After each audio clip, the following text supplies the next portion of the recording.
hopefully more of the mods will come, because I know with that the trolls are probably going to be more on deck than ever. But do you get trolled a lot? Yes, a whole bunch. Like, I literally have people even in my Instagram DMs trolling me there. Like, I get a bunch of threats from Drake followers, actually. I have quite a bit of them. I was going to do a video on it to show some of them, but I'm getting a bunch of, like, physical harm threats from That's them. sad. I mean, that's really sad. I mean, I would think people would have a life and not spend their time just trolling people online, but you know, hey. Yeah, you know, I get that people feel like they need to have some sort of loyalty to, you know, whoever they follow and whoever they like. But when it gets to you physically threatening people, that to me is something completely different. And I don't think they should, but they do. So, and it's been quite a bit since that altercation. So.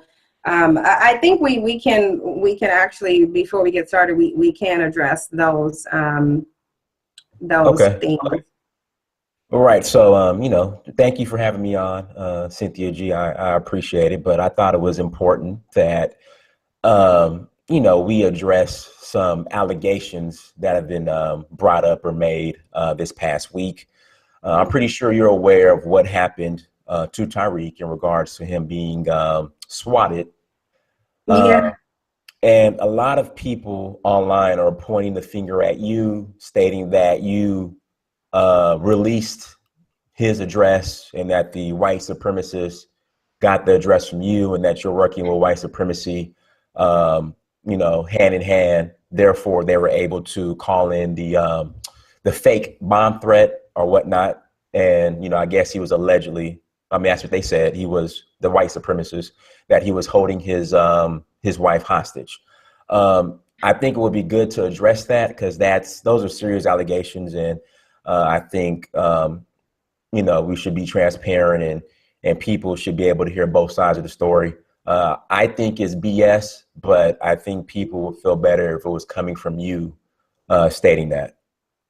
Right. And then the thing of it is it's funny. I was looking at in Phil's chat room yesterday, you know, Phil from Advice Show, and they were saying the same thing in his chat room. And so I had to clear it up. But just for people, I did hear about it initially. I didn't even know what it was. I didn't even know what swatting was. I didn't know what they were saying happened or whatever it was. I didn't even know what that was. But I watched it on the video Phil did, and that's when I found it out. But first of all, I didn't leak his address. I did pull up a public record on him, and I will emphasize the fact that it is a public record. Therefore, anybody can pull up information on someone who has a business registered in their name. But within that public record, it did have Tariq's address on it. It had his home address as well as his business address. Before I publicized the video, I actually edited that information out of it, because you simply, first of all, on YouTube, it's a violation of YouTube's community guidelines to put out someone's addresses. So I made sure that not only that I did it to abide by YouTube's guidelines, but Tariq has children. So there's no, regardless of what issue I have with him, he has little children. So I wouldn't publicize the address of anyone who has innocent children at their home where they can be caught up in the crossfire or something. So no, I actually didn't publicize this information. And the video right now is public on my channel. So if anybody goes and watch the video, they're not going to see Tariq's address anywhere or any document in there. So I didn't leak his address. I wouldn't have leaked his address. And if you are a white supremacist and a gamer, if you're anybody, you can access someone's public records. It's not hard to do that. So I think that because of the timing of it, I was just a likely scapegoat, and they figured that I would do it. But I wouldn't do that because, again, he has small children, and I'm not going to put some small innocent children in jeopardy just to settle some real beef, because the reality is I don't have any beef with him. I don't need to have beef with someone who, rather than addressing some whatever allegations they feel like I made about them, a person who would attack my hair and makeup rather than address what they feel like I said about them. My hair and makeup is attacked constantly. So this isn't anything new, and it simply wouldn't be motivation for me to publicize someone's address and put their wife and children in jeopardy. So yeah, I think it's just ridiculous. But of course they're going to say that. And to a degree I can understand because of the timing, but no, I didn't do that. And anybody that goes and look at the video, you will see the documents and you won't see his address in it. You won't see his home address in it, and you won't see his business addresses in it because I purposely took those out of it. And then also too, somebody said in the chat room, which is true, Tariq hasn't blamed you for it. He specifically said white supremacists were up to this. I think it's third parties who have been pointing the finger at you as far as trying to implicate you in regards to what happened. So, you know, Tariq's not blaming you for anything as far as the bomb threat, the swatting incident. He's specifically going after white supremacists. So I think the people who were pointing the finger at you should fall back when it comes to that. They should, but the thing of it is again, it's easier in society in general to attack a Black woman than it is to attack white supremacists, because there are consequences for attacking white supremacists. So I watched the news clip of it because Phil put that in his video, and even in there, they're saying that this SWAT was tied to gamers and white supremacists. So they're just doing this to create more friction, and I think they're doing it to create more hostility towards me and to you know, to delegitimize me and say that I'm working with white supremacists, and you know, that's a myth. I'm not working with any white supremacists. I don't care to work with white supremacy. That would be counterproductive to what I'm on here doing. But hopefully people now will see, coming from me, I did not leak his address. It's very easy to find. When you live in an age of information, it's very easy to find anybody's address unless they have it registered under a corporation, or unless they have a P.O. box. So or unless they're in a DV program and then their address is hidden, then you wouldn't have access to it. But to my knowledge, Tariq is none of those are the case for Tariq. So his information is very public and is very much out there, and it's very accessible to anyone. And so I don't need to do that. But I mean, you know, I'm the scapegoat, so it is what it is. If they want to believe it, they'll believe it, and the people who want to believe it, they're still going to believe it regardless to what I'm saying. They're not going to care about me denying it. They're still going to believe it, and they're still going to spread the rumors. If you're looking for an easy and convenient way to find new and used vehicles in your area, go to carmarshal.com, where they have an inventory of over 100,000 new and used vehicles. You shop and they'll negotiate at carmarshal.com. Click the link in the description box to start looking for your new car today. True. Now, but people are asking. Go ahead. Oh, you're cutting out a little bit. I was going to say, some people in the chat room are asking, and that's my fault because we just jumped into it because they're asking who you are. This is Dynas Demir, and his YouTube station is Search for Uhuru. And I wanted to get him on here because there is a shortage of intellectual Black males who are not spewing vitriol towards Black women. When I first initially watched his channel, I liked it for a number of different reasons. Even though I think when I first saw your channel, you were doing a collaboration with O'Shea, and O'Shea has never been a real big fan of mine. So, but I still liked it. And I love the way that you conduct yourself. I love the way you have a variety of different people on your channel. And I love the way you're very balanced and you don't take the typical approach of spreading vitriol towards Black women, although you do have a very good way of covering content. So for everybody who's asking, I asked Dynas Demir to come on here today so we could discuss one of a very big topic and a very common myth, and that myth is that Black women have aligned themselves with white supremacy to tear down the Black man. So, but before we did that, we wanted to address some rumors, because there is a rumor, and people keep sending me emails, and they keep putting messages in my comment section accusing me of leaking Tariq's address and helping these white supremacists to SWAT him, and I don't even know what a SWAT is. So I wouldn't. Let me put it this way, and I want to be very clear about this. It wouldn't matter if there was a Black person who was my mortal enemy. I wouldn't care how much I disliked them. I would not align myself with white supremacy to do anything to any Black person, and that doesn't matter who they were. So the reality of it is no, I didn't, and no, I wouldn't. Tariq can make a 3-hour-long video bashing every aspect of my creation, and I live by. I wouldn't against, or even any white person. They don't even have to be a white supremacist. I'm not going to align myself with any white person against another Black person. I'm not going to do that. So that's just a reality of what it is. But Dinus, do you mind officially introducing yourself and talking a little bit about your channel?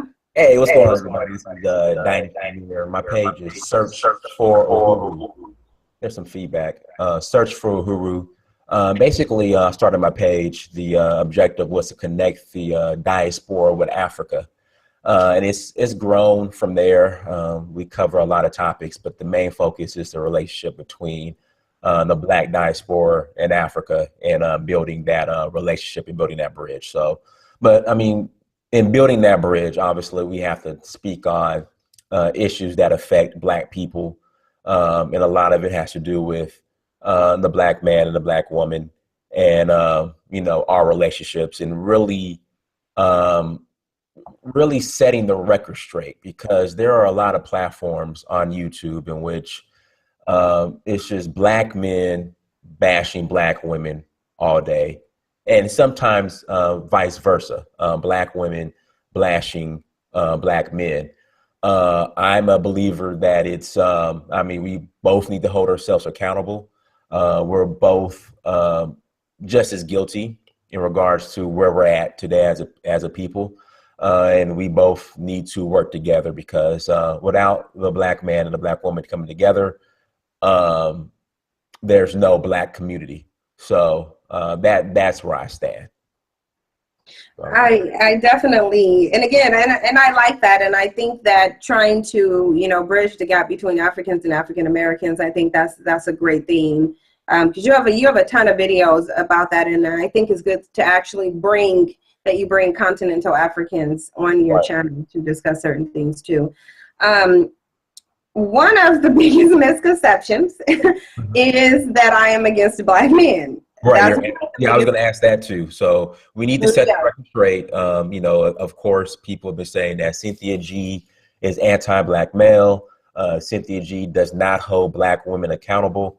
What are your thoughts on that? The funny thing is that I think, well, I'll start out by saying, number one, I don't hate Black men, and I'm not anti-Black male, and I feel like I spent a great deal of time having to clear this up repeatedly, and I think that the people who want to believe that I have some animus towards Black men are going to believe that, and I think that they will believe that because they don't want to hear a Black woman speak out about any wrongdoings that Black men may be doing. One of the biggest misconceptions is that I don't hold Black women accountable, but if anybody goes to any of my channels and search through them and put in Black women or swirlers, you will see a number of different videos where I actually am holding Black women accountable.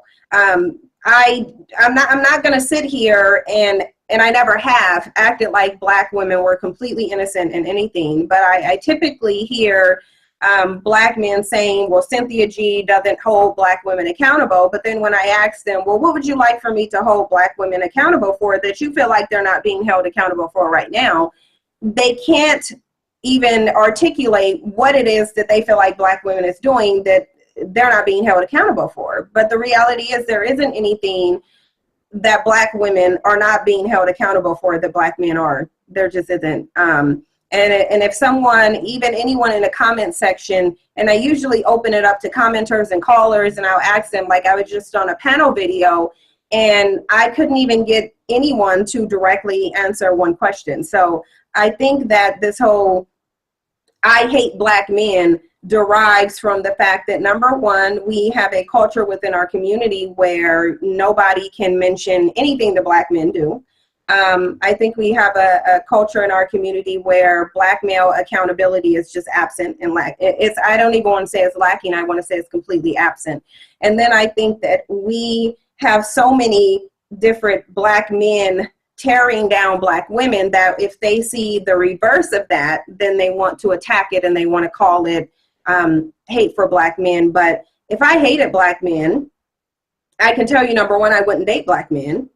But I've only dated Black men, and I know there's rumors where people will go around editing my videos to fit a narrative of what they think, but there isn't one video where I've actually said that I've dated anybody other than Black men. There's no videos where I said that I would be with a white man, and even the video that Tariq showed on his channel was actually edited. They edited the part out of it where right before the part where he showed it where I said I don't walk out of the house unless I'm being paid, which you could interpret that anyway. I've worked in the corporate arena, so if I'm going out the house to go to work, who do you think is signing my paycheck? So that could mean anything. But right before that part, I actually said I've never dated a white man and I never would.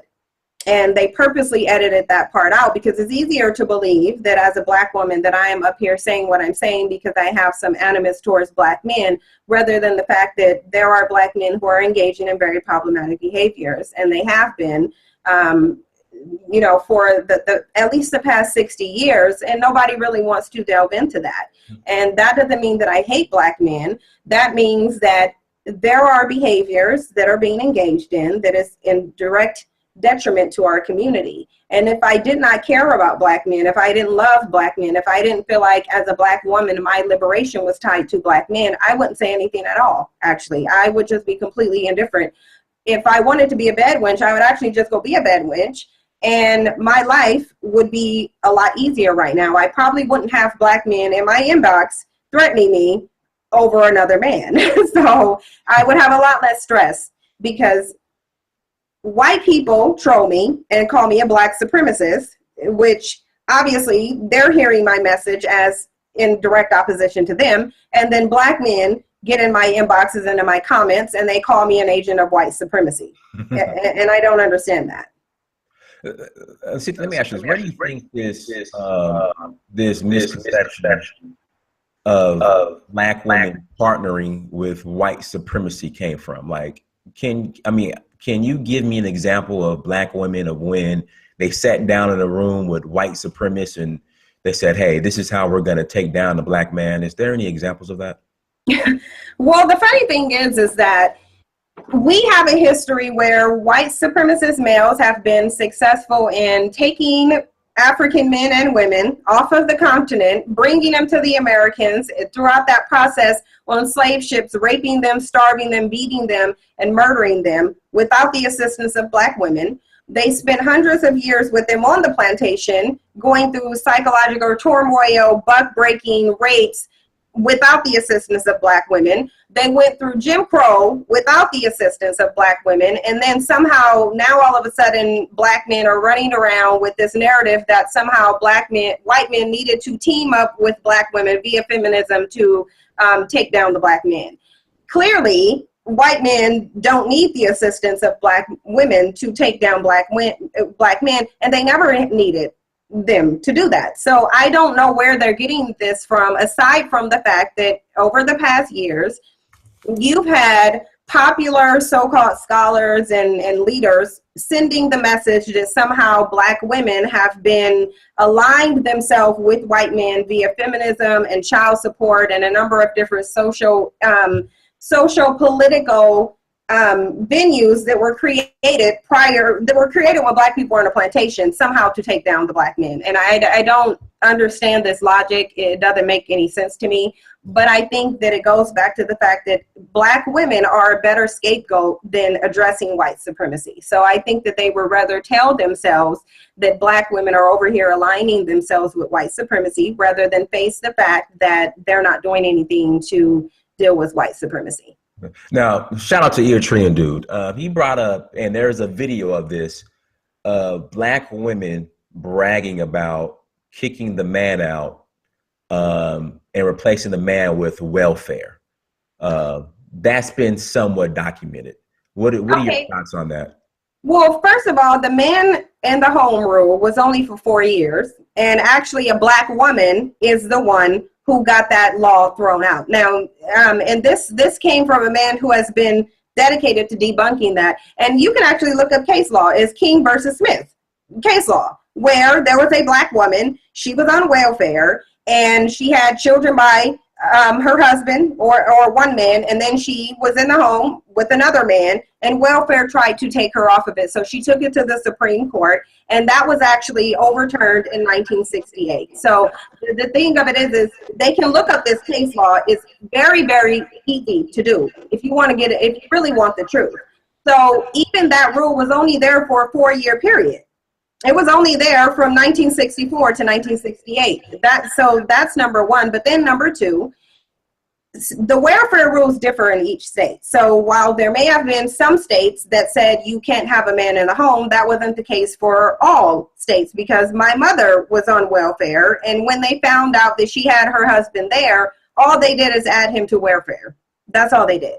So I think this is a misconception, and I think that it's a conception that they have that lack critical thinking and common sense, because there isn't a woman, if you think about the nature of a woman, she's not going to get rid of a man who's providing and who's a companion for welfare. That doesn't make any sense. So there would have had to have been a deficit there, even if there was that rule and it was unilateral between every state.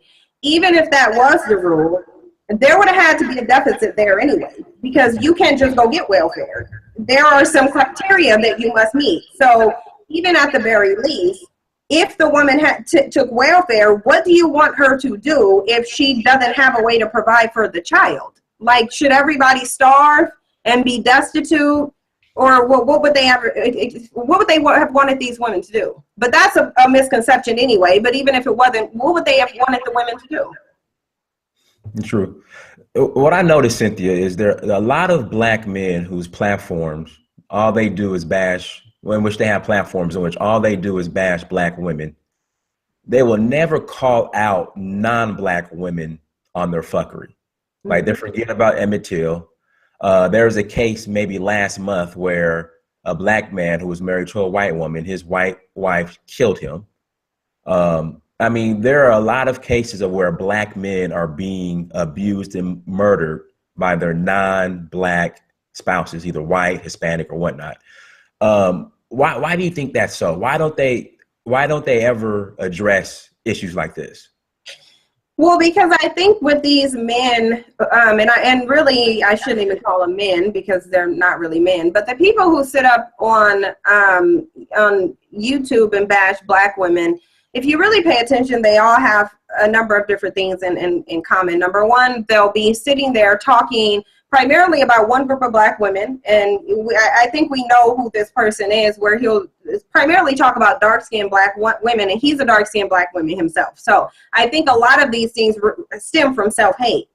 And when you have self-hate, if you want to gravitate towards white women, of course you're not going to throw them under the bus. Mm-hmm. You're going to throw the people under the bus who look like you. You're going to spend the most time bashing them, and you're not going to do that because, again, there are consequences for that. You can't just sit up, because white society isn't going to allow you to sit up on any platform and demean any white person. So number one, they're demeaning the people who they can. And number two, they want to be aligned with the white community. So of course they're not going to call out white people. They're going to overlook everything that they do. And plus, a lot of these people are being paid. You know, at the end of the day, white people do take interest in seeing Black people say stuff that they want to say about Black people too. So those are the real agents of white supremacy, but they never get called out as being agents of white supremacy, because unfortunately a lot of Black men share the same vitriol for Black women, so they'll gravitate toward these Black men who do this. Do you think a lot of these Black men have unresolved mommy issues or auntie issues? Like what's I just don't understand, like, why, again, you have Black men who have platforms and all they do on their platforms is bash Black women. That's all they do. Where do you think it's coming from? Like, where do you think this energy is originating from? Or do they have somewhat of a reason, legitimate reason, or no? I think the thing of it is with everything, and that's the deviousness of deception, is that it's mixed with some truth, but they're overinflated and then become exaggerated. Yeah, so I think that some of them, first of all, I don't think you have any reason to sit on a public platform and demean your own race of people. So I don't think there's any reason. But they have some issues? That's something. Nobody else does that. Yeah, nobody does that. People do that. Yeah, nobody does. So right. I think that there's a psychological component to this, because anything, regardless to what you've had done to you by 1, 2, or 10 different Black women, because they'll all give excuses. They'll say Black women did this and talk bad about me when I was in high school, and Black women never wanted me and they demeaned my skin tone, whatever. I've had bad relationships with them, whatever. Mm-hmm. There isn't one Black man on the face of this planet who has had interactions with every Black woman, or not even the majority of them. So to take your personal experiences and sit up on social media and demean your own group of people, that right there, then and there is an excuse. If something someone can do can make you do that, then you had self-hate to begin with. A lot of these people are not going to admit the fact that they live in a system of white supremacy where it is a bad thing to be Black. It is bad to be associated with Blackness. Black love is ostracized. It's not promoted. The only thing that's promoted is Black people breeding out their Blackness by way of interracial dating. And so nobody's going to sit there and admit that, hey, I am a dark-skinned Black man, and therefore the entire society says everything about me is bad. To add to that, I've had some of my female counterparts who also live in a system of white supremacy where Blackness isn't encouraged and Blackness is demeaned. And so out of their own self-hate, they projected that onto me. Now I'm on social media, and now I have a vendetta against everything Black. And I want white people to accept me, and the best way to get white people to accept me is to sit up here and demean my own race of people. They're not going to sit there and say that, but at the end of the day, I think that's the core of it. So do you think there's Black men, or because I've heard Black men say that the reason why they don't like Black women is because in high school, because you brought up the high school thing, is because in high school, a Black woman turned him down for prom. Do you think that a lot of these Black men have, I would say, no daddy in the house issues? Because like, what man will have this much anger towards Black women just because he got shut down as far as being someone's prom date? Again, I think that's an excuse. I really do think it is, because if you have psychological problems, if well into your 30s and 40s, you're whining over something that happened to you in high school. I'm sure in between you being in high school and all the way up until you're in your 30s and 40s, I'm sure some Black woman has expressed interest in you. So if you're using something that happened from high school, it's just an excuse. I think that these people, they probably are lacking a father, and they're lacking self-love. And I think that that's just the reality of it. Because when I was in high school, any issues that I had, and even beyond high school, any issues that I had came from Black men. But I would never sit on here and prop up another race of man over Black men. I've been sexually assaulted by Black men. I've been verbally abused by Black men. I've been cheated on by Black men. I've been physically harmed by Black men. I'm getting threats right now with physical harm by Black men. But you would never see me sit on any social media site and demean and degrade Black men like these women, like these men degrade Black women. Because it's one thing if I'm talking about societal issues that affects the entire Black diaspora, and I'm talking about behaviors that these people are actually engaging in, versus you taking a vendetta based on what one or two people did to you in high school, and now you have to be against the entire Black community. There's a difference between that. And so I think one of them is indicating self-hate, and the other is indicating a desire to resolve issues in the Black community. Let's deal with this. Black women don't like nerds. So you have a lot of Black nerds or geeks who say that Black women are the enemy because they chose jocks and rappers over them. And then I know Black nerds who have bad, beautiful Black women on their team and are married to beautiful Black women. Do you think the men that leverage the nerd excuse, that they're just lame and weak and didn't have any game, or what do you think their excuse is? I think them being lame and weak is part of it, but I also think that, again, it's an easy way to deflect from their behavior, because you will commonly hear them say Black women prefer thugs and Black women skip over the nice dudes. But then when I ask them, okay, well, how do you tell the difference between a thug and a nice guy just based off looking at them? Because it's like, then you're getting into profiling. At that point, that if you're just going to base it off of how they look, then that means you're getting into profiling. I've known dudes, I've dated dudes that they would classify by looks as the geeky dude, meaning he's not sagging his pants, he's not dressing as what you would typically say a thug dude is doing. And they had the mentality of a dude that you would call a thug, because I believe that's a mentality. They were just as dusty.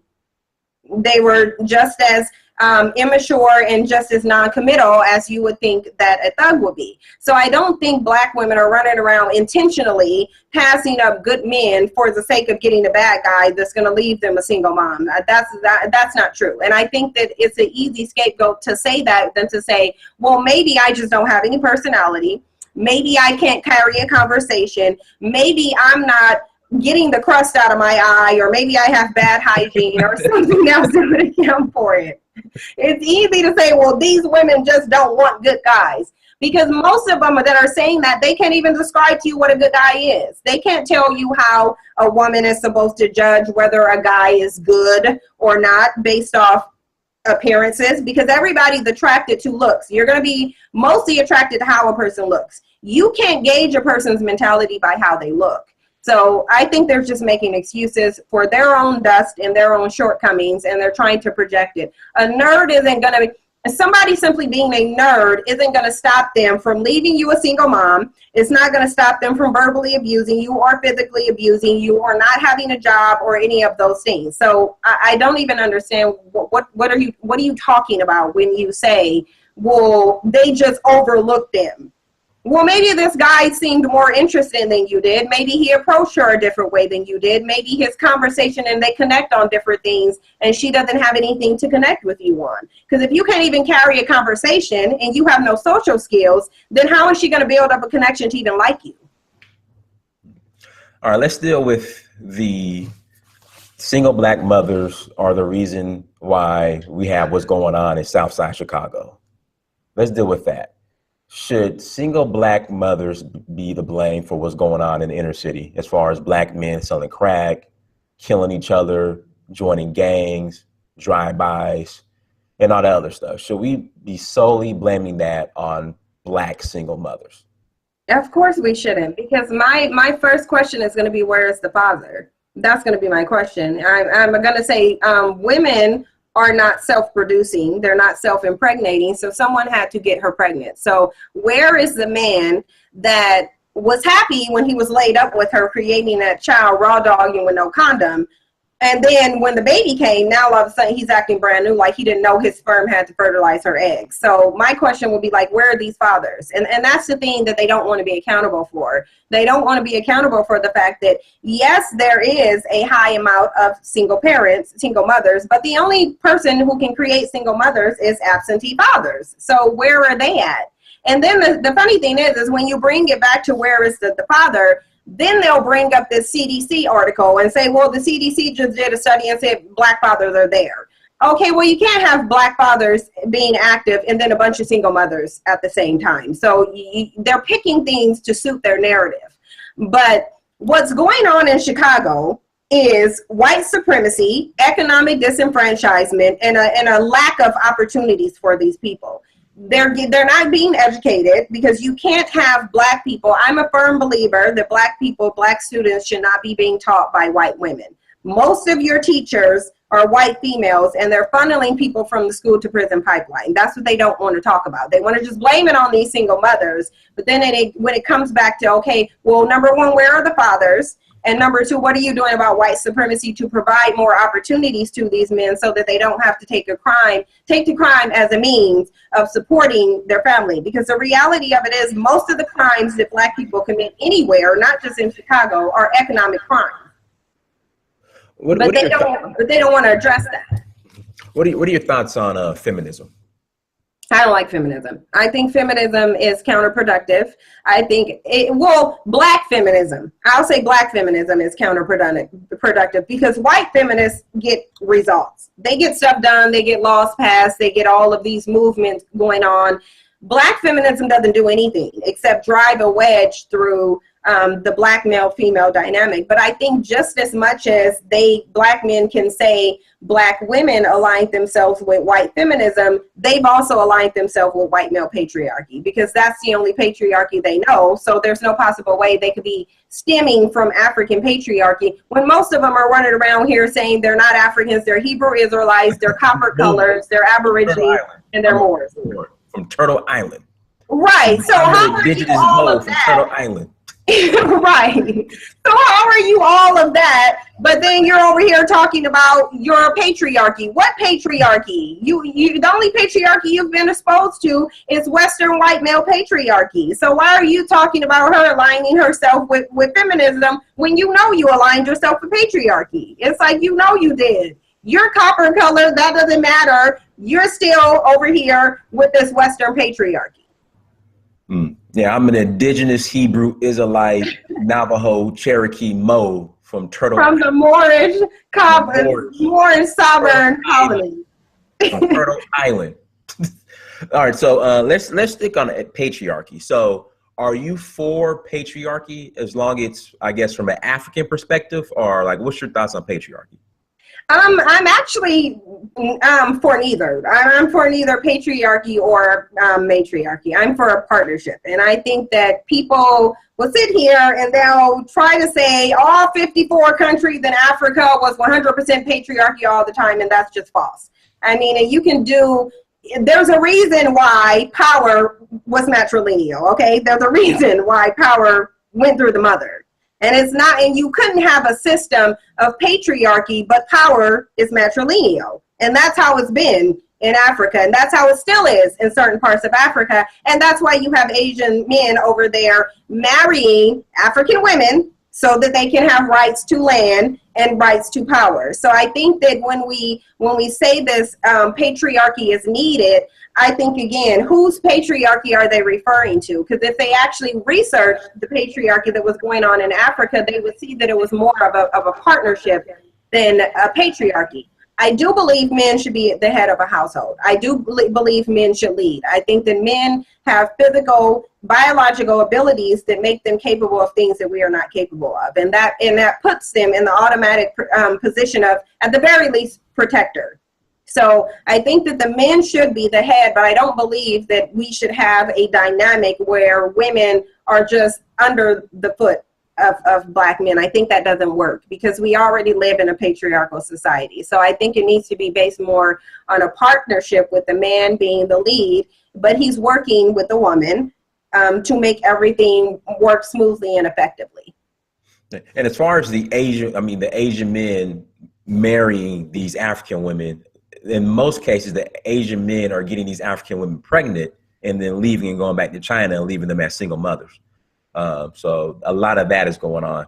Yeah, but if you go back to how they whitewashed Egypt, that's actually how they took control of Egypt. They actually did it by these Eurasian men that were in arranged marriages by African men to black women so that they could be put into these powerful positions. Because again, the power dynamic went matrilineal. And if the power dynamic went matrilineal, then you would have to conclude that it wasn't the patriarchal concept that black men in today's society think that it was. It was something completely different. But history is simply repeating itself because that's how they took over and whitewashed Egypt. That's how they did that. They did it by arranging marriages between Eurasian men and African women.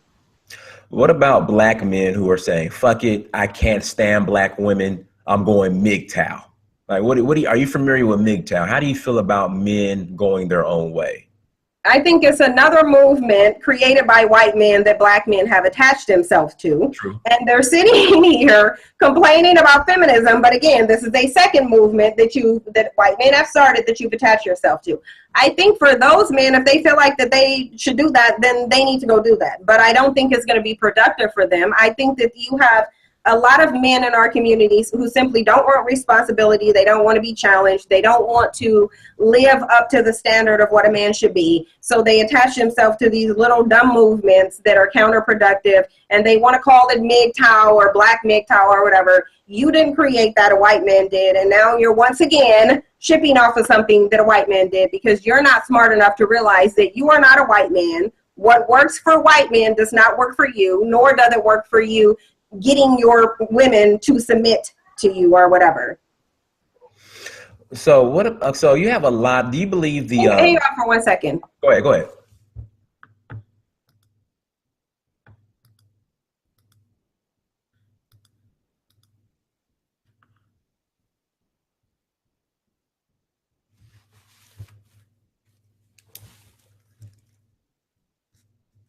Sorry about that. My sister got here and I wanted to make sure she's quiet so so you guys don't hear what she's saying over here. But so the black men who are, I would say, who are anti-black women are blaming black women for not holding themselves accountable. Do you think black men who hold this position, are they themselves not holding themselves accountable as well, and it's just a reflection of who they are? Well, they're not holding themselves accountable because, again, when they talk about, oh, black women are not being accountable, when you ask them, what are black women not taking accountability for? What are black women not being held accountable for that you feel like you're being held accountable for? They can't tell you, because even if they bring up, oh, black women are choosing the wrong men, then you can say, okay, well, why are black men not being better men? Because the thing of it is, it's hard to choose better men when you have a community full of men who don't think they have to be held to any standards or any accountability or any code of manhood.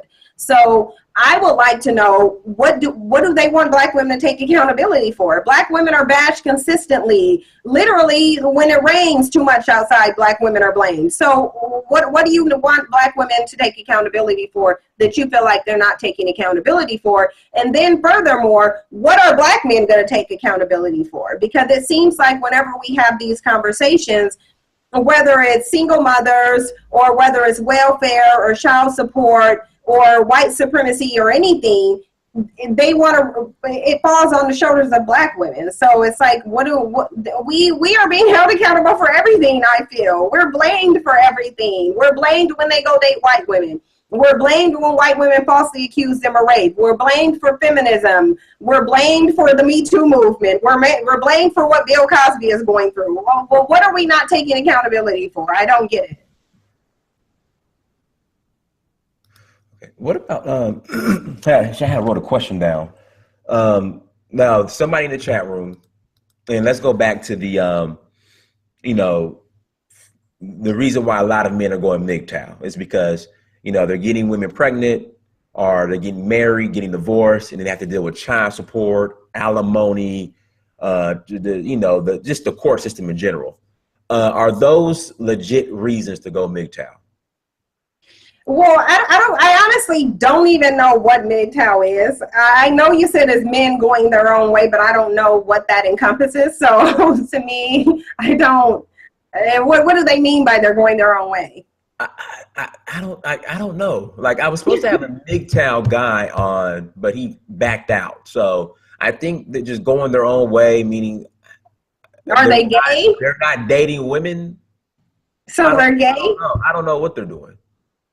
Oh, okay. So I don't know. I don't. I think it's just men who don't want to take accountability for anything because they act like women are running around raping them. Even if it's divorce or alimony, I think the MGTOW to me, from what it sounds like, it's a group of men who just don't want to be men. They don't want to live up to the standard of what manhood is. They don't want to take accountability for anything. They don't want to have to take care of the children that they create. They act like they have no choice in anything. They're very externally driven, where all outside factors are contributing to everything, and they have no personal responsibility or no personal control.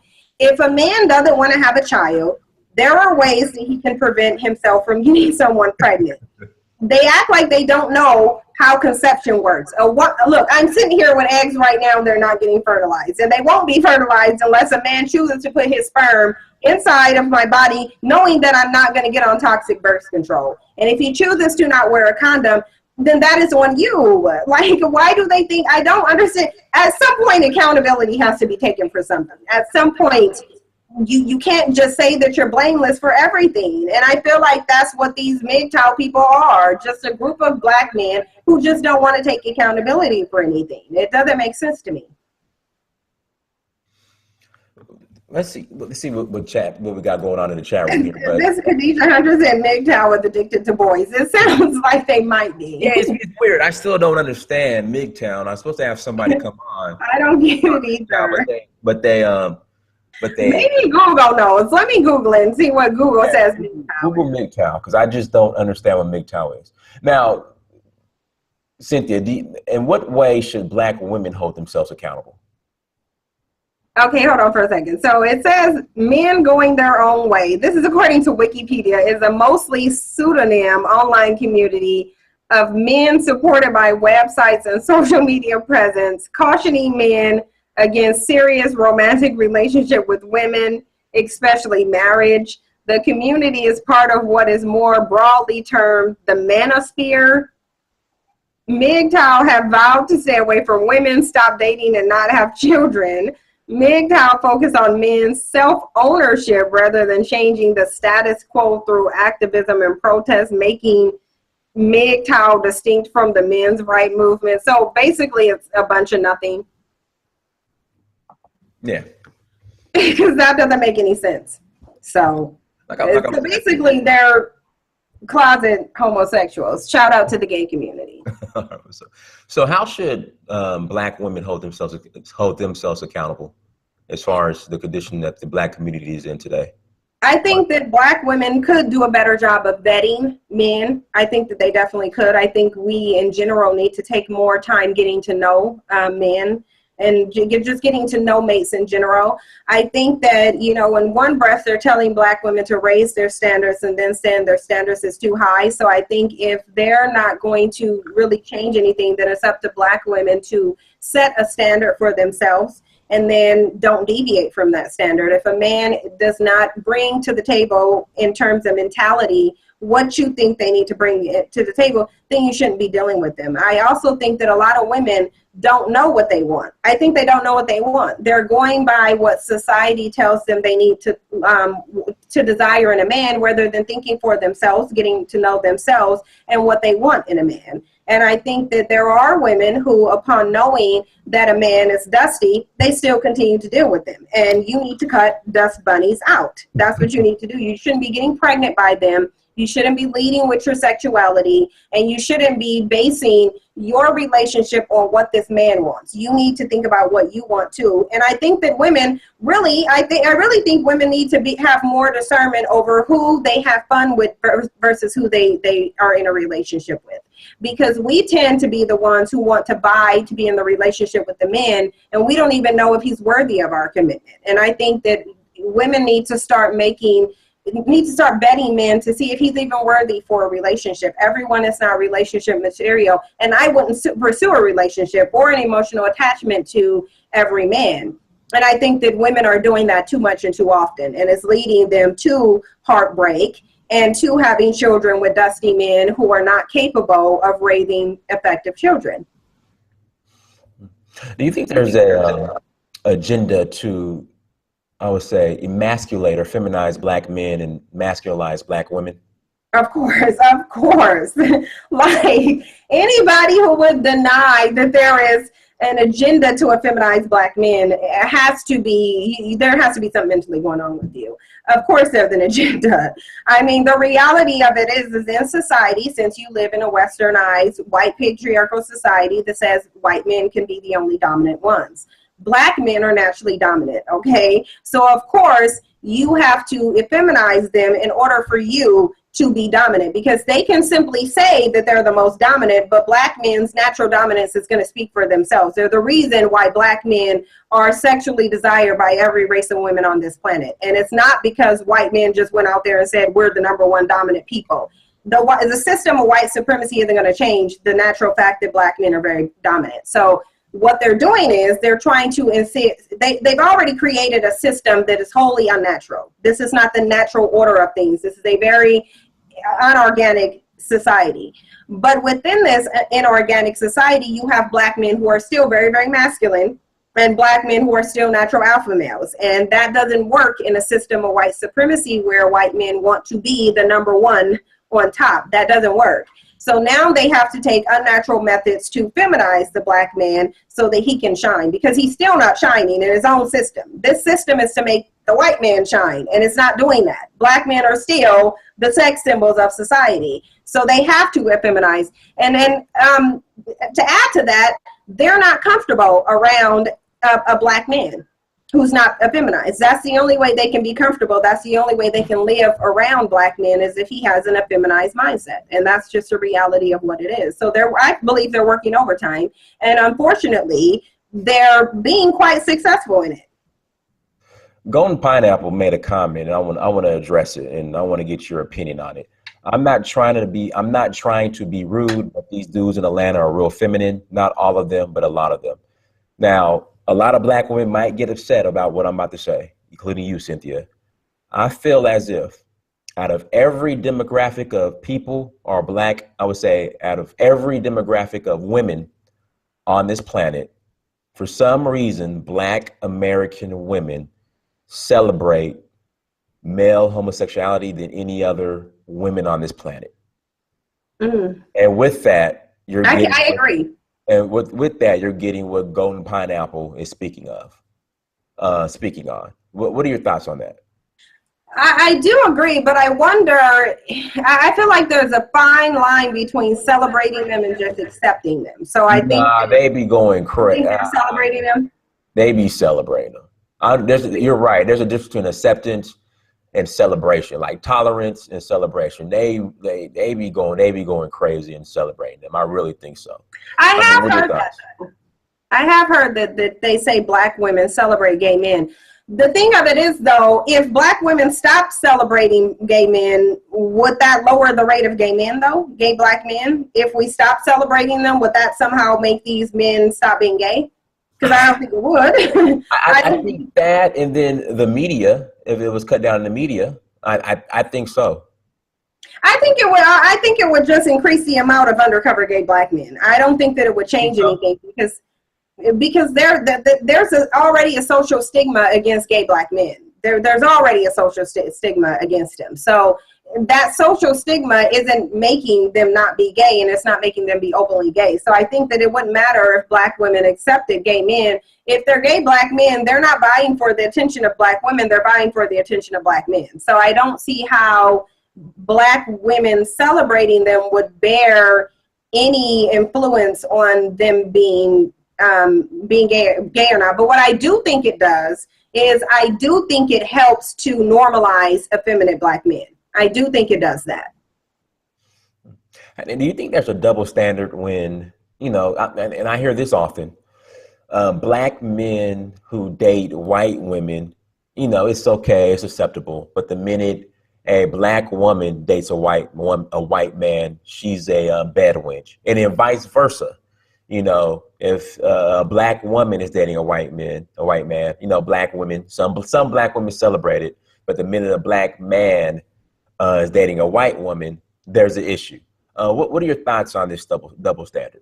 I think there's definitely a double standard. And I think that double standard is just starting to be the reverse, meaning Black women celebrating other Black women being with white men. And this is one of the things that I get attacked by Black people, men and women, mostly because I do not believe in interracial dating. I know that it leads to the genocide of Black people. And I know that they're only promoting it because it does lead to the genocide of Black people. And I think that holding on to this myth that we are dominant genetically, therefore we can't be bred out is ridiculous. But as far as the double standard, yes. And I really feel like the double standard is mostly on the side of Black men who don't like Black women dating white men. Because I've seen Black women who will come at me on my own channels when I would criticize Black men, and they would say it doesn't matter who he's with. It doesn't matter. Why do you care who he's with? It's about what he's doing. I've seen Black women do that.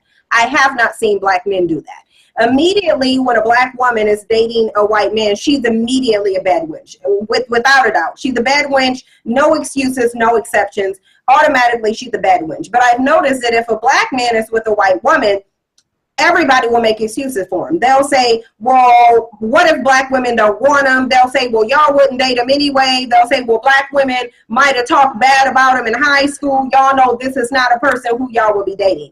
They immediately do that, and it's usually scapegoating it to Black women. But Black women, they don't get those same excuses. Like when Serena Williams went and married Alexis Ohanian, there wasn't any Black men who said, well, look, she dated Common, she dated Drake, she dated a number of other Black men. None of them married her. Maybe that was her only option. No Black men brought up the fact that there was Black men over there calling her gorillas and saying she was a man and talking about how ugly she was. She didn't get, White men were doing the same thing. Yeah, white men were, but white men are not. But white men are not out there in the Black community calling her a bed wench for marrying a white man. Black men are. So that's the thing. I get that white men are doing that, but this double standard isn't between white men. It's between Black men and Black women. And none of the Black men, no Black men consider that. They didn't consider that at all. Even as it applied to Halle Berry, they didn't even look at the fact that Halle Berry is half white. They immediately called her a bed wench. It didn't matter that Halle Berry was with Eric Benet, who cheated on her with everyone. Right. It didn't matter that Halle Berry was with David Justice, who was supposed to be a Black man who beat her and made her go deaf in 1 year. None of that mattered. Halle Berry still became a bed wench. Is that a true story about the David Justice story? Yeah. And she said, she's in her biography thing, she said it. She said that's a true story. And she also said that when it came to their separation, she was not going to disclose any of the details of what their separation included. And she wasn't going to do that for Eric Benet either. But these are two Black women who both have histories of dating Black men. Then they went and married white men. And now all of a sudden they're bed wenches, they're sellouts. Go to Shannon Sharp, and this happened when my post went viral, because I pointed out the fact that Shannon Sharp and LeVar Ball, I've never seen either one of them with a Black woman, not one time. But they were all called, they're still pro-Black because they talk about they talk about racism. They're not sellouts and they're not coons unless they say something negative about Black women. And I was like, okay, but you just called Halle Berry and Serena Williams bed wenches, and they have long ties to Black men. I've never seen Shannon Sharp with a Black woman. I've never seen LeVar Ball with a Black woman. But what I do know is that Shannon Sharp was accused of sexual assault by a white woman. I do know that Nate Parker was accused of sexual assault by a white woman. But nobody, Black men didn't care about that. They still said, oh, you should still support Nate Parker. They did the same thing with Stephon Clark. Doesn't matter that he was on there talking about Black bitches and dark bitches bring dark days. Oh, you should support him anyway. No, absolutely not. No. There was a ton of Black men who did that. They were all in my comment section saying who he's with doesn't matter. You need to support him anyway. No, absolutely not. No, I drew the line there. And plus, I'm from Sacramento. But they're still in my comment section. That's what they're saying in my comment section. Literally to this day on the video. I'm from where Stephon Clark is from. I'm from Sacramento. And unfortunately, that's the mentality of a lot of Black men on the West Coast, period. So, nah. Yeah, but like what Aserte Jones said, Ben Jones either. They look at Ben Jones. He was never called a coon. He's married to a white woman, though. But if Ben Jones was Victoria Jones, she would be a bad wench. Automatically, she would automatically be a bad wench. So should the products of interracial marriages be considered black or colored, or just are mixed?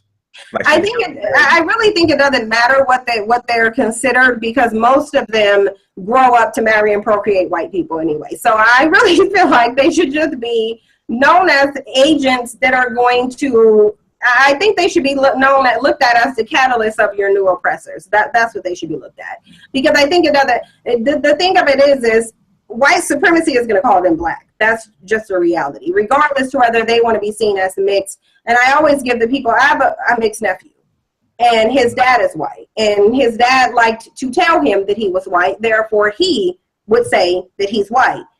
Repeat that again. My nephew, I have a nephew. He's mixed, and his dad is white. Okay. And his dad would like to tell him that he's white. Whenever he was around him, his dad would like to tell him he's white. And since he's a boy, he wants to identify with his dad. So when we would tell him, you're not white, you're black, your mom's black, you're black, he would say that he's black. The good thing about white people are they're going to clear up their confusion real fast. And it doesn't matter how old they are, they're going to clear up their confusion. So my nephew went to school, and when they start to making nigger jokes to him, he learned real fast he's black, because they wouldn't be saying that to him if he wasn't black. So it shocked this little 8-year-old psyche, but there's no more confusion.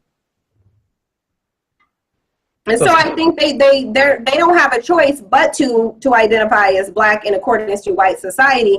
But I think that the reality is they're going to be the catalyst to the new oppressors. That's just going to be the reality, because they're going to go create, 9 times out of 10, they're going to go create more white people.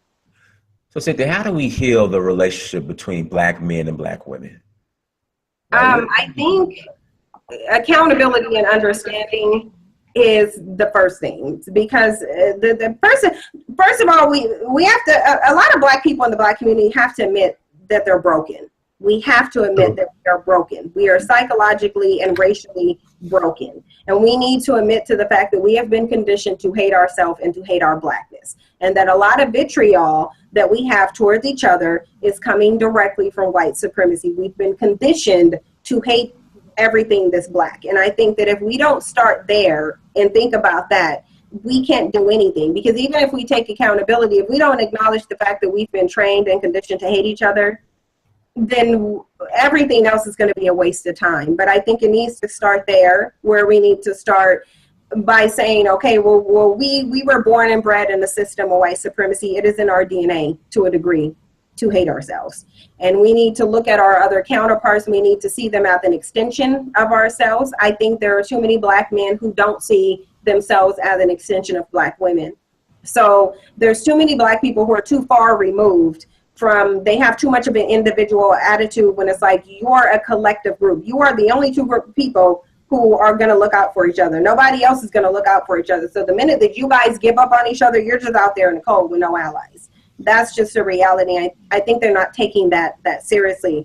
But I think the very first step is 2 things: acknowledging the self-hate and acknowledging the fact that we are an extension of each other. The black man cannot exist without the black woman. The black woman cannot exist without the black man. Our experiences are tied together. There's no way to undo that. You cannot divorce yourself as a black man from black women. And if you think that you can psychologically do that, you're going to do that to your detriment. So I think that will be the first step. And then everything else, I think it will be easier to deal with once we admit and acknowledge to those two things. Now, I'm a fan of yours, and I'm also a fan of Tariq. Can you guys work things out? Because, I mean, I just think the end game, our end game is all the same. What can be done? Because I hate seeing black YouTubers who, I guess, are in the same community beefing with each other. That's just how I am. Well, this is my thing. Tariq wasn't really clear as to what exactly his issue was in his video. So I'm not sure what his issue is. So that's my thing. I don't know. He mentioned me posting something to Twitter, but I don't think that warrants you going on a personal attack. He didn't even it's like if I'm taking your video off of one social media outlet and simply posting it to another, and these are words that you said, what is the problem? Like, people can say that I've attacked him, but nobody can go find anything where I attacked him. I never disrespected him. I never demeaned him. I never dissed him. I simply critiqued his work.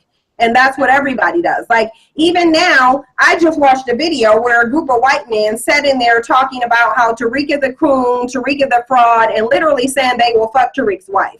I bet you he's not going to respond to them the way he responded to me. So to me, I don't have the problem.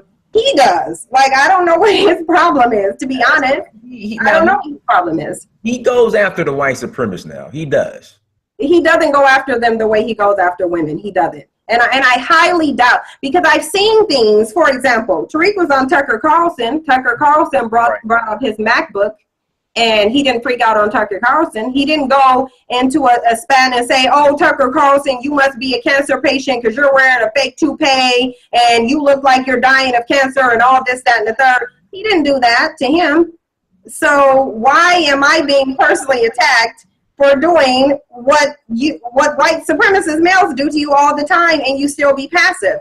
And Jared Taylor said in his face and told him black people are inferior. He didn't attack Jared Taylor personally. He didn't be aggressive at him. He didn't go on a rant in 4 different videos talking about Jared Taylor, and he won't do it to Ice Poseidon. We already know Ice Poseidon. He knows Ice Poseidon is behind that swatting. He's not going to get up there and be aggressive like he was aggressive towards me. So he might talk about white supremacists, and I'm not denying that. He does talk about white supremacists, but there is a clear, defined way that he deals with white people versus black people, and especially with black women. He gives white males far more, and white females way more respect than he would ever deal to any black woman. Even if you asked to, you could go look at his video now, and it will probably be unclear to you what his problem is. I don't know what his problem is, really. And so it's really not me with the problem. I would have had a discussion with him initially. And honestly, that's what I expected, because he have called people who had disagreements with him on his show, and he have had conversations with them. Honestly, that's what I expected. I didn't expect, and I didn't even know he had that video, because I don't know what set him off. Because even the stuff that he was talking about, I posted that video a week prior to his rant.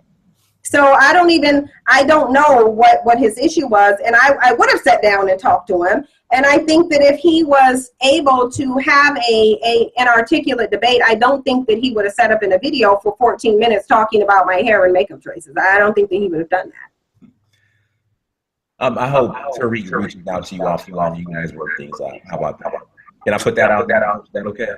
Yeah, and the thing of it is again, I will be open to that. I'm not above criticism. I don't think anyone was. And if he was criticizing anything other than my looks and spreading rumors and outright lies, that would be different. But he went on a tangent geared towards attacking my character, and that doesn't make sense to me. If you feel like I posted a video that you didn't like, then address that. But why would you go on a tangent, a personal attack, as if we're in Mean Girls? Like, I literally was sitting here thinking this is an episode of Mean Girls, and he thinks that I stole the boy or girl that he liked or something. That didn't make sense to me. I was like, well, how am I looking at this by somebody who really could have been my father, actually? Like, this man is actually literally old enough to be my father, and he's sitting in a video talking about my hair and makeup in response to a video that I took off of YouTube that are his words and posted to Twitter. That doesn't make sense to me. Do you think it's just in the community there's just too many egos? A friend of mine said it's not ego, it's we-go. You think there's just too many egos overall in the community? I mean, I try to stay humble and centered, and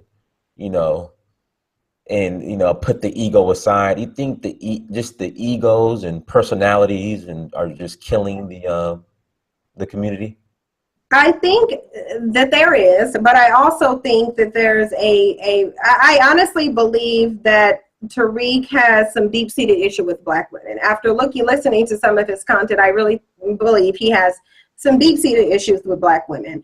And I think that if I was a white woman or any other race of women, and I think if I wasn't a Black woman, I think that his response would have been different. So I think the fact that I'm a Black woman played a huge role in his rant, because I think we're safe to say that he would have never got on a YouTube video and had that same rant towards a white woman or a white man. I think we both can constantly say that. And see, you have people in the chat room now saying Sin G been attacking Tariq. But if you ask them how, they can't describe it to you, except to say that I criticize his talking points. That's not an attack. Nobody is above criticism. And if I see some contradictions in your work, why wouldn't you just mention and address those contradictions? But you're attacking weave and makeup, and that doesn't even make sense, especially coming from a man who criticized another man and said it's moist for a man to talk about a woman's weave and makeup. But rather than you sitting here and addressing whatever violation or whatever you thought I said, because again, his video is unclear, you went on a tangent about weave and makeup. And so I think it's ego, but I also think a lot of Black men don't like to be challenged by Black women. Mm-hmm. Or I think they don't like to be whatever they see as being challenged by Black women. I think that they don't like that. They don't like to be questioned by Black women. And I know this for a fact because, again, I've seen how he's responded to white people, white women and men, who have said worse things than me, actually. Like I've seen, because used to follow him on Twitter. So I've seen white women outright call this dude a fraud, call him an ex-pimp. I've seen them call him Black supremacists and race baiters and race hustlers, and he doesn't respond to them the same. But I got not one, but 4 different videos in which he attacked my character and how I look. And to me, that's very problematic. And what's more problematic is that you had a bunch of Black men rooting him on. And what's even more problematic is that I've had a number of different Black men who are followers of his and still do, in my comment sections on my videos, in my Twitter inboxes, and in my Instagram inboxes, threatening me and calling me names that he's been called me in his videos. And I think that that's inappropriate. And I think that that's not okay. And I think it's furthermore not okay. And it's very damaging to not just to him, but to Black men in general, that there's very few Black men that actually criticizes the way that he acted in that video, because that was completely inappropriate. That's not how a man, and certainly not how a grown man, should be conducting himself in the face of criticism. And he doesn't conduct himself with that way with white people. So why is he conducting himself that way with me? When, again, I simply took one of his videos off of YouTube and posted it to Twitter. Moki White in the chat room says, Black men have hatred for Black women because they are afraid of white men, so they take their hatred out on the Black woman and uplift every other race of women. What do you think? I know we've covered this before, but I want to kind of read some of the comments in the chat room. What do you think? I mean, what do you think about this comment? I believe it, because I think that, again, Black women are not protected by anybody, for the most part, not even Black men. And there are consequences for attacking other races of people, and there are consequences for attacking white supremacy. So what you would do is you would go to the people who you can attack without consequence, and that is what they're doing. It's easier to sit up here and attack Black women than it is to go confront white supremacy, which is what you really got a problem with, because you're being dominated by another race of men, and that shouldn't be happening. But because you don't know how to rectify that situation, your aggression has to go somewhere. You can't just keep the aggression. Aggression and emotion and energy, it has to be expressed. It has to have an outlet.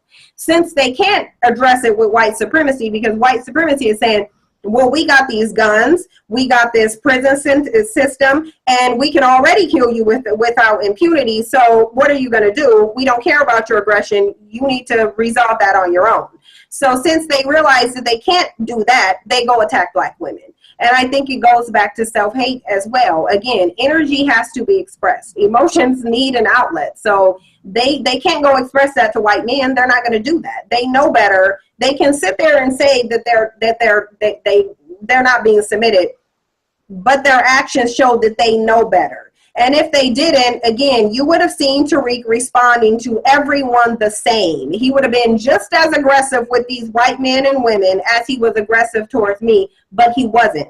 And that's what it is with a lot of these dudes. They'll run around on social media, battling weave and makeup, but as soon as you mention, hey, Darren Wilson and George Zimmerman are still running around free, what are you doing about that? Then you hear crickets, because of course they won't go attack Darren Wilson or George Zimmerman because they're protected by the system of white supremacy, and there are consequences for that.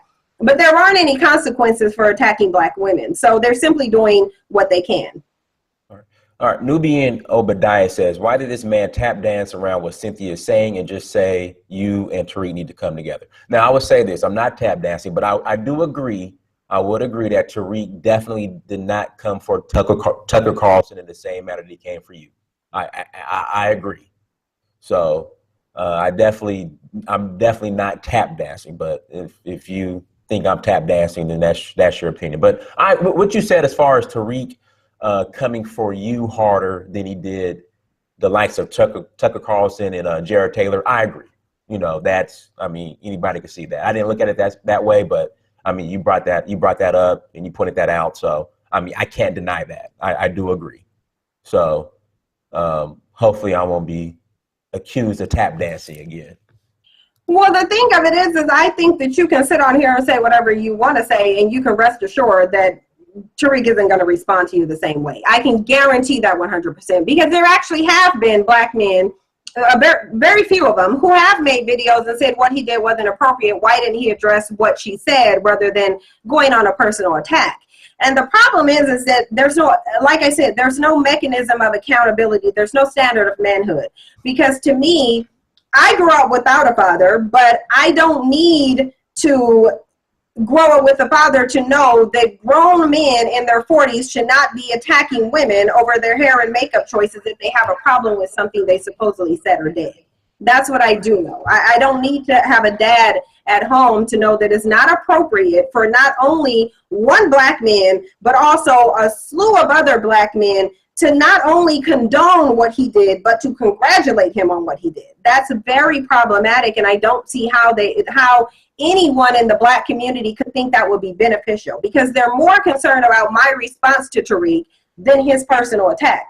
It's like, why are you not out there asking him, hey, why didn't you attack what she supposedly said, and why are you not saying what the problem was? Because it's easy to say Sin attacked him, Sin dissed him, but if you can't point out one thing. Tariq didn't say he was responding to me dissing him, and he didn't say that he was responding to me attacking him. So what is your problem? Like, the thing of it is the reality is he has a slew of black men who simply don't like me because I'm focused on black male accountability. And I sit up here and I tell them that you're not pro-black if you're laying down with the mothers and daughters of your oppressors. You're not pro-black. There are a lot of black men who do not like me for that reason. So it wouldn't matter what Tariq said. They're going to rally behind him. They're not going to sit there and hold him accountable. They're not going to tell him what he did was wrong. There are black men who do feel like what he did was wrong, but they won't say anything about it, and they're not going to say anything about it because the reality is they feel like there's a brotherhood, and right or wrong or indifferent, they have to stick to that man because they're not going to be on the side of a black woman, and that's a problem.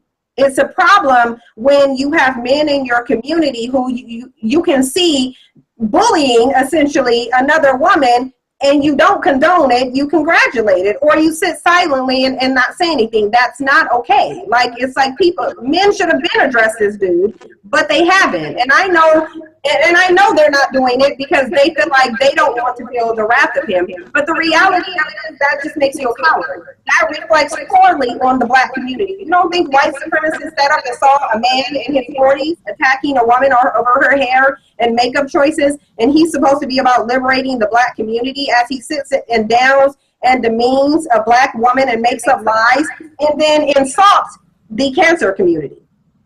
That's disgusting. Like, are you kidding me? And these are supposed to be the male leaders. White supremacy is probably sitting there laughing like, I got it made. Then you just had Ice Poseidon sit in a video and say, I'll fuck Tariq's wife. Where is his response to that? Nowhere. And I guarantee you he's not going to respond the way he responded to me. Mm. That's one of the problems in the Black community, is because there's, and it's not, I'm not just saying it's Tariq. Tommy should have been checked a long time ago by Black men. And there are some Black men who have checked him, but why haven't he been shut down a long time ago? Because he's sitting up here spewing this anti-Black vitriol, and a lot of Black men agree with it. And then they'll run around and say, oh, we're not all the same, it's not me. But why aren't you checking the people who are engaging in behavior that you say you don't like? I have videos where I'm checking Black women who align themselves with feminism. I have videos where I'm checking Black women who align themselves with Amber Rose's slut walk. I have videos where I'm checking Black women who sit here and allow their children to taunt Black men into fighting them. I have videos checking them. You don't see Black men checking. There's very few Black men checking these very destructive behaviors of other Black men, and that's problematic. And I agree. I think Black men should do more. I completely agree. Completely agree as far as addressing certain individuals in the community. I completely agree, myself included. So what kind of, as far as leadership, what are the attributes of should Black men have in order to consider themselves leaders? Honesty, integrity, fearlessness. And I think they have to have a willingness to really die for their cause. And I think that's required because of the situation that we're in. You know, you're dealing with a system of white supremacy. I was just reading an article that was written by a white man where he danced around it, but he basically said white supremacy and white supremacists are willing to lay down their lives and give up their freedom as long as Black non-white people are going to be subjugated. Where is the equal to that among Black men? Because you have Black men also actually sitting there saying, oh, well, Black women need to get up and fight. Well, Black women are subjugated too. The whole family needs to fight. That's not a man. Like, are you kidding me? Like, who says that? It's like, that's not a man. And then if I sit up here and say we need Black male leadership, we need honesty from Black male, we need Black male protection, we need all these integrity and accountability and responsibility from Black men, because leaders do not make excuses. They are accountable for the people that they're supposed to be leading. They don't sit there and say, oh, but what about them? I've never seen a manager or a supervisor, if they're being critiqued on the performance of the group they're supposed to be managing, I've never heard supervisors say, well, but what about them? They chose to do that, because they're going to say, well, you're leading them. Their performance is reflective on your leadership. That's just a reality. So there needs to be a standard of manhood in the Black community. There needs to, because right now there's none. These dudes get to run amok. They get to act feminine. They get to do whatever they want to. They get to create single mothers, complain about child support. Who's checking them? Nobody is checking them at all. They just get to do whatever they want to. And then when a Black woman does, she becomes an enemy. She becomes a feminist. She becomes a bedouin. She becomes an agent of white supremacy, because you're dealing with a bunch of children who've never been held accountable for their actions. There is not an agent of white supremacy on the face of this earth that will say, Black men, stop submitting to white supremacy and dismantle it. That is the opposite of an agent of white supremacy. Agents of white supremacy are paid to have rhetoric that is consistent with demobilizing Black men, not trying to get them to get up and fight white supremacy. So you just have a bunch of what I call dusty beta males who are very emotional and effeminized. They don't want to be men, but they want to be put on a pedestal like men. And it's like, that's not going to happen. You need to stop being subjugated by another man. What they're asking for defies nature. Literally, they're asking for us to go outside the nature of who we are as women just to stroke their egos. And that's just not going to happen. It's like, really rise and be leaders and warriors. Shout out to Interret. Dinas is my boy and is always peaceful. Thank you, Interret. Thank you for defending me. Well, you are. You're like one of the voices of reasons, because I don't think that you coddle Black women. By no means do I think that you coddle or make excuses for Black women, but you're not disrespectful to Black women. Right. And you probably get called a lot of names, like they'll probably call you a simp or dumb stuff like that, because you don't bash Black. But see, they know not to come for me like that. Okay. Yeah, I mean, they can, but they know not to come for me like that. They know better. And then usually the black men who do call me a simp, they're insignificant anyway. So, I mean, they're mental midgets, so it really doesn't matter. So we need more men that are to rise that are like you. We really do. We really do. Because I don't see any coddling by any means necessary, by any means. But I do see that you're not going to sit up there and spew out vitriol towards every black woman just because you maybe had some bad experiences with black women, but that's what they do. And I wouldn't deny, I've never said that black women are blameless. Again, I have videos on the stuff that black women do, but they skip over that because I'm big on male accountability. They choose to focus on what I say about black men and then say, oh, well, she never talks about black women. I have a ton of videos about black women. Right. All right. So Cheryl Kristen in the chat room says, this is why I prefer African men. They may have coon behavior too, but they don't sit up and treat their women like this. Now, I've done videos stating that I prefer African women, and some of the women in the chat room have seen the videos. Even one says she unsubscribed from me because of that. What are your thoughts on that? And another woman in the chat, lady in the chat room said, you should, I guess, watch me or don't take me too serious because of that video. I mean, I'll go ahead and get on the hot seat now. What are your thoughts about that? Like, as far as my statements that I've said in regards to preferring African women over Black American women, what are your thoughts about that? I'll get on the hot seat. Go ahead. I think that if black people, both men and women, didn't detach themselves from Africa, then I think it wouldn't make a difference. Because to me, you're simply dealing with one group of people who are in the hostile. It's almost like you're in a volcano and we're at the core of it. We're drowning in the magma and everyone else is kind of on the outside of it, but they're still next to it. The way that they deal with things in Africa is very different. And I know that because I've dealt with Jews from Africa and from Haiti, and these are all black people. But the reality of it is the structure of society that they live in is very different from here. I think the core problem with Africans is that they do not deal with white supremacy the way we deal with it here. We deal with it very differently, where our school system is saturated with it. Every facet of life is telling us how we need to view each other, and it's very negative. That's not the same in Africa. It's not the same in Haiti. And I think that if people understood that, they wouldn't see it as you demeaning and disrespecting black women. I think that they would see it as you recognizing that there's a cultural difference. They don't have all of these movements that a lot of black women do misguidingly associate themselves with that makes them not attractable partners to certain black men. And I think that they shouldn't be offended by. I'm certainly not offended by that, because really a while ago I was saying the same thing as you. I'm going to go find a different black person. And if I hadn't met the man that I met, that's an American black man, trust and believe, I was at the point where I was saying I'm done with American black men, because I do notice there is a difference in the mentality. They don't have the vitriol. So I'm going to assume that the African women, I've met some who were certified coons. Right. I understand. They're definitely, they are definitely out there. I agree. Yeah, but overall, they're different. And that's because they're raised differently, and they don't have, I feel like they don't have white supremacy meddling in their personal relationships and the way that they rear their children the way that we do here. I know that they don't have that there.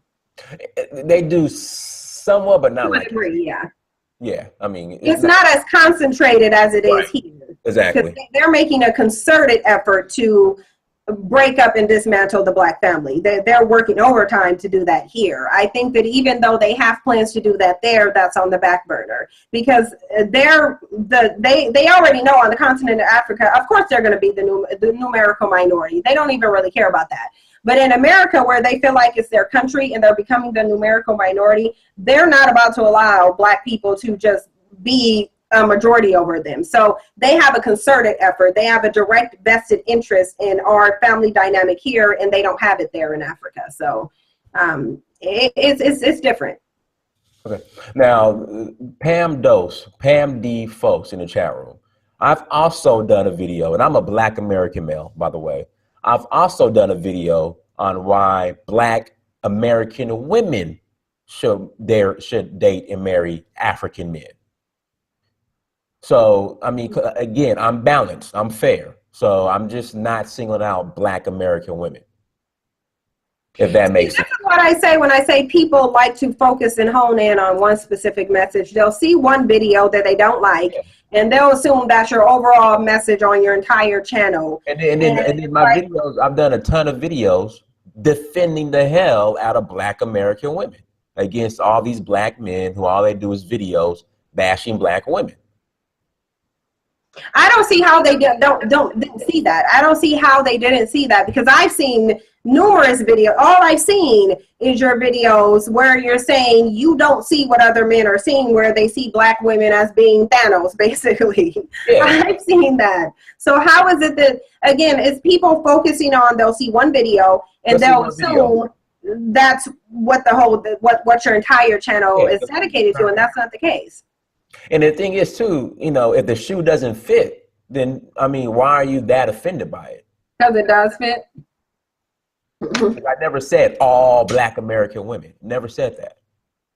And really, nobody should have to keep making these disclaimers, really, because y'all don't require white people to go make those disclaimers. That's what I'm saying. Why are you sitting here making Black people make those disclaimers for you, and you don't require these men who are out here bashing Black women, or these Black women who are bashing Black men, to make those distinctions either? So you can't come and sit here and talk, okay, well, you getting, let me just get Black rulership out of here, because the thing is that these trolls don't realize that I recognize them from other channels where you want to go on these little tangents about hair and makeup, and you think you're going to come up in this chat room acting like everything is all copacetic when it's not. That's not how it works over there. You need to keep that dust over where you had it. Don't come over here and act like it's something new, because it's not like that. So really, sorry, I just had to get that person out of there. Because that's a person that I've seen in numerous comment sections just going in on weaving. You're not going to come in here. That's just the bottom line of it. So Cheryl Christine said, I like Uhuru. Yeah, you know, that's the thing. What they don't get is that I wouldn't have a man on my channel that demeaned Black women. That's just the reality of what it is.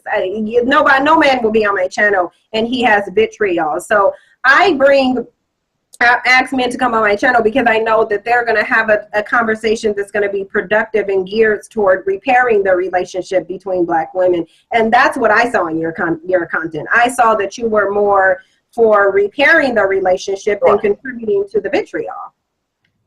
Exactly.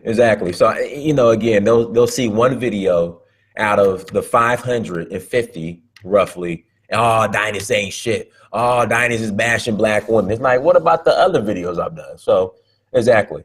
Because again, many Black people have divorced themselves from continental Africans. They've done that. So they feel like you're saying that you want a woman separate from Black. And it's like, do y'all not know that that's where y'all came from? It's like, you came from an African. It's really not that different. He's not demeaning you by saying that he wants an African woman. It's just he recognizes there's a difference in mentality here, and they wouldn't be mad if it was a Black woman and said she wanted an African man. So why are you sitting there? Don't act like there's not a difference of mentality. There is, and some of these women do attach themselves to toxic movements. And I can understand why they do, but they still do nevertheless. And I really feel like if I haven't attached myself to those movements, then you don't have to attach yourself to those movements. You're choosing to. That's really just a reality. But don't attack him because he's saying, because here's the thing. They would have a problem if you said that about a white woman or a Mexican woman and they're responding the same. When you said an African, that's where we came from. I'm sure if you take a DNA test, it's going to say it's in Africa. Sure, your DNA comes from Africa. So I don't know why they're mad at that.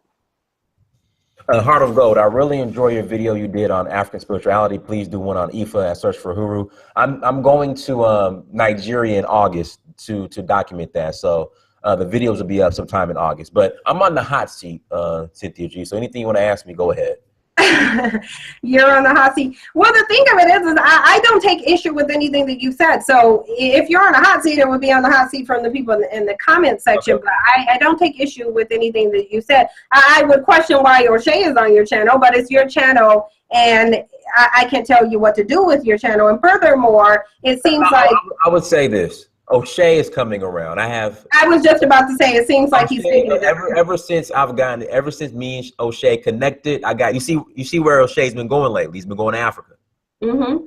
So O'Shea is coming around. O'Shea's changed a whole lot. Now I want you to watch O'Shea's videos before he connected with me to now after.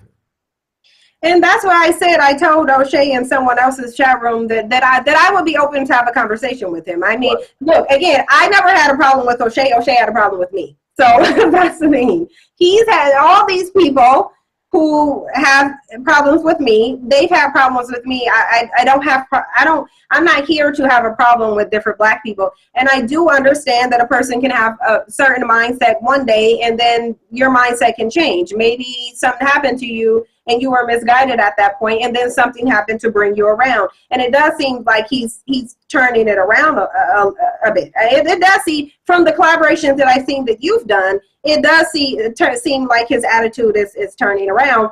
That's why I don't know why Tariq took an issue, because if you felt like those videos were older, you could have said, okay, well, those were during my days. I was cooning out a little bit. I've changed. Period. End of story. People change. But to go on a personal attack, okay, then obviously you haven't changed, clearly. And you just don't want people to see that your mentality has not changed. That's just a reality. So somebody said, O'Shea eat, sleep, and wake up to weave. Well, you know, I would be open to a conversation with O'Shea on why he's fixated on weave so much. I don't think so. That's a different conversation. I don't think so. But let me say this about O'Shea. The brother only dates Black women, number one. Number two, he wants to build in Africa. You know, again, once me and him started connecting, collabing, I convinced him to travel to Africa. He's been to Uganda. He's been to South Africa. He's been to Uganda twice, actually. He wants to eventually relocate. And I know right now he's in med school. So once he graduates, he wants to build in Africa. So again, the brother O'Shea has changed a whole lot. Trust me. O'Shea's not a fraud. I know O'Shea personally. So my thing is, I think anybody can change if they want to. Yeah, I think a person, if they want to change, so I don't believe in the whole thing, a person can't change. A person can't change if they don't want to, but if they do and they're willing to put the work into it, and if they can see faults that they've had, then they can change. I believe they can. But the reality is most of the time people don't want change, therefore they don't change. They're stuck in their ways, they're stuck in their mentality, that they won't change. But the thing of it is again, if I hadn't, from watching your channel, saw that O'Shea had a different rhetoric, I wouldn't have, extended and said, hey, if you want to have a discussion, which he could have had a discussion a long time ago. I've actually extended it before when he was making videos, because I'll do that with anyone, depending, they can't be too far off, because I'm not dealing with you if you're too far off. But my thing of it is if I see someone takes a problem with me, then I'll invite them to a conversation. They can't be super dusty, and I can, if I don't feel like they're trying to get attention just by trying to build their channel by attacking me, then I won't deal with you. But I don't think O'Shea was doing that, because he's always had the similar amount of a following that I've had, and he still does to this day. So I was willing to have a conversation with him about whatever you feel like you take offense to that I'm saying. Come on here, say what you got to say. And I think that would be a good connection. But I would say this: O'Shea behind the scenes is probably one of the most selfless YouTubers that is out there. I mean, O'Shea is a genuinely good guy. Like, seriously. And I'm not just blowing smoke up someone's ass. Pause. Like, O'Shea's a good man. He's a good dude. Like, O'Shea's a good brother. He really is. So I'm going to defend O'Shea. Like, people who are hating on O'Shea, I'm going to defend O'Shea. O'Shea is a good brother. You don't understand the work he does behind the scenes. And this is the thing. We all have our own character flaws, myself included, but at the end of the day, I think our end game is all the same. And O'Shea is he's a great guy. I would say that. Good brother, man. Sincere, you know, selfless. I mean, he's a good brother, man. And I know that personally. He's a great guy. So. Yeah, I think that sometimes, and people have said that about me, but that I just need to reframe my message. But the reason I disregard that is because I don't think that they take issue with how I'm saying something. I think they take issue with what I'm saying. And so I think it wouldn't matter if I sit here and calmly say something or if I scream it and yell it. I think it's what I'm saying that's the problem to them. And I think no matter how I package it, they're still going to take issue with it, because the reality of it is they can sit there and say all this about me, but they can't say that I'm a liar. And that's because I go out on my way to make sure my message isn't false. I'm not here to put out propaganda. I am here to put out the truth. And sometimes the truth it doesn't feel good. It doesn't, especially if you haven't been exposed to it. And the reality of it is we live in a society where people in our community has coddled our men. And I really do believe that because of the amount of targeting that Black men are subjected to, people within our community have coddled them. I really feel like they have. And maybe the intent was not to coddle, but I think that's contributing to the effeminized mentality, because reality of it is we need strong warrior men who are going to stand up to face white supremacy. And we're not going to do that by coddling them and making them not be accountable for anything. Yes, Black men are being targeted. Black women are being targeted too. And we don't get coddled, and we don't have any protection, and we don't have really anybody advocating for us. And I think if all we focus on is saying, well, Black men are the #1 target, so you can't tell them that they shouldn't create single mothers. You can't tell them to wear condoms. You can't tell them to stop promoting the behaviors in Black women that they complain about. Then we're just going to keep seeing stagnance, because they can tell me that my method of doing things is wrong. It's like, look, I've only been on YouTube for 2.5 years. Okay, so whatever message was been put on YouTube prior to me stepping on the scene clearly does not work either, because we're not progressing. So let me come on here and try to see if the truth can get us towards progression. You might not like the truth. You might think the truth is harsh, but really the truth really will set you free. Because if Black men take accountability for what they're doing and reverse it, I think that we will see a completely different society. And I think a lot of those behaviors that they don't like in Black women will cease to exist once Black men get on code. I really do believe that. Let's see. Sophorina Power says people are too obsessed with canceling people these days or writing people off because of one area they clash in. Let me ask you this, Cynthia G. Where should we draw the line at when it comes to, I guess, certain disrespect or certain issues that we might not agree on? I think that if you have a person who is engaging in certain rhetoric and they don't want to be questioned on it, they don't want to explain it, they don't want to be held accountable for it, then that should be a person that's discarded. If you see a person that keeps engaging in fraudulent behavior, because to me, it's not what people do. It's not so much of, like, for example, when I made that video, I'll give you an example. When I made that video about Tariq, it's not so much about you having a criminal record. Nobody's perfect. But to me, it's more about what you were doing. Now, fraud to me, that's a crime of integrity. Right. So when I see someone with fraud, multiple fraudulent cases, and I see that you're still engaging in fraud, then to me, that should be a person that's discarded. Because, okay, that's a person who's not really trying to, they live by fraud. That's what they're doing. Because the reality of it is what he's still doing by taking donations for a suspended corporation, that is called fraud. That's just a reality. And if the Secretary of State in California got wind of that, understand they will be putting some fraud charges on them. So when people repeatedly engage in dishonest behavior, I really think a person like that should be disregarded. But if it's a person who has had, spots or whatever, and again, I'm not a person who's going to judge a person by if you got a criminal record or whatever. Nobody's perfect. Right. How much of it are you willing to take accountability for, and how much of it are you willing to change? That's the difference. And if it's anybody, if it's me, and I'm doing stuff out of line, and I act like I'm above any criticism, and I act like I'm above reproach, and I can't be questioned or challenged on anything, then by all means disregard me, because that means I'm not for the community, I'm for my ego.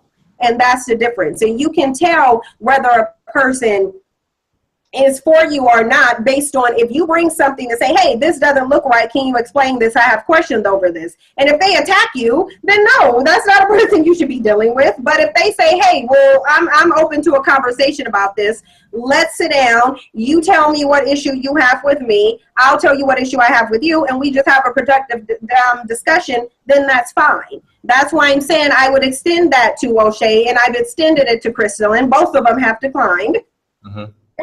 Both of them who took issue with me, both of them have declined. So therefore, you know, if he's still on that, then yeah, I'll discard you, because you don't want to have a resolution. You just want your ego fed. You want to continue what you're doing. You don't want anybody challenging you.